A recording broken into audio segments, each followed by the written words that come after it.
Bonjour, je suis Lily et j'habite la tour H. Bonjour, je suis Nicole et j'habite la tour I.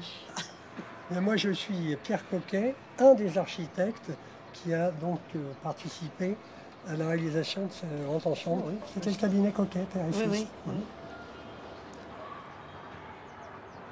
Vous avez fait un concours pour être architecte de ces tours? C'est-à-dire que non, si vous voulez, l'office d'HLM de la ville de Paris, dont nous étions architectes, moi et mes confrères, a eu un problème d'urgence pour la réalisation du groupe Michelet et a composé une équipe très rapidement d'architectes qui étaient déjà des architectes de l'office. Il n'y a pas eu donc de mise en concurrence avec d'autres. Et dès le départ, c'était prévu pour 16 tours?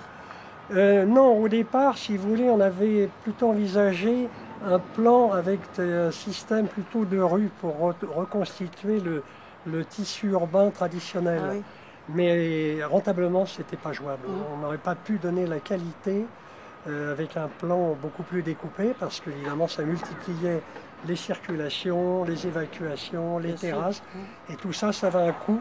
Et à un moment, il a fallu faire ce choix. Et moi, je me suis posé la question, pourquoi une barre au milieu? C'est qu'on n'arrivait pas à mettre une dernière tour parce qu'il y avait les bâtiments de la ville de Paris, les services techniques de la ville de Paris, et on ne pouvait pas avoir une tour à cet endroit-là parce qu'elle empiétait, il y avait plus ce qu'on appelle les prospects en bâtiment, c'est-à-dire les distances à respecter entre tel et tel autre ouvrage.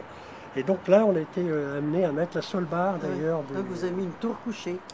Pratiquement, mais qui a coûté beaucoup plus cher que les tours, parce que là, il y a je ne sais pas combien d'escaliers pour un moins de logement, alors qu'ici, on n'a qu'un escalier. Même pour les canalisations. Alors, vous me direz, un escalier, qu'est-ce que c'est? Un escalier, ça a un coût, et puis quand on les multiplie, ces coûts, on arrive à... les canalisations aussi. Et les évacuations en horizontale sont beaucoup plus longues. Donc, vous avez bien vu le problème. Comment avez-vous déterminé la hauteur des tours? Ah ben ça, si vous voulez, c'est une règle d'urbanisme parisien qui permettait d'édifier à telle hauteur, à cette époque-là, dans ce secteur. Et qui a évolué, puisqu'on voit très bien là-bas ces tours qui sont beaucoup plus hautes, parce qu'évidemment, les règlements d'urbanisme évoluent en fonction aussi de la demande et de la crise du logement, qui permettait évidemment des concentrations plus importantes. Et à l'origine, la cité ne s'appelait pas la cité Michelet. Pas du tout, non, elle s'appelait Beau Soleil. C'était le groupe Curial-Cambrai, tout simplement, oui. Et après, il y a eu donc le baptême de l'ensemble, au nom de Michelet, mais au départ, c'était le groupe Curial-Cambrai. D'accord.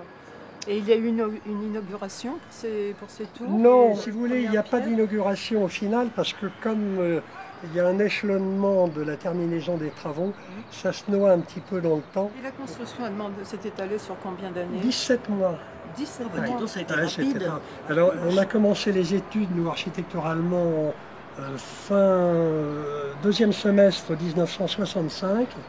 On a commencé les travaux en 66-67 et ça a été livré 17 mois plus tard.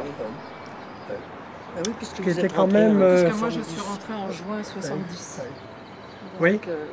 Mais on a entendu que c'était classé la céramique justement sur les immeubles avaient été classés première HLM de France. C'est possible, oui, on n'est pas au courant du tout. On a entendu. Moi je sais que c'était classé première HLM de France. Oui, mais il y a quelqu'un qui nous a dit que c'était c'est très grave de l'entendre. Il y a quelqu'un qui nous a dit que c'était l'extérieur parce que c'est original. Oui, les systèmes de grec qu'on avait mis en place.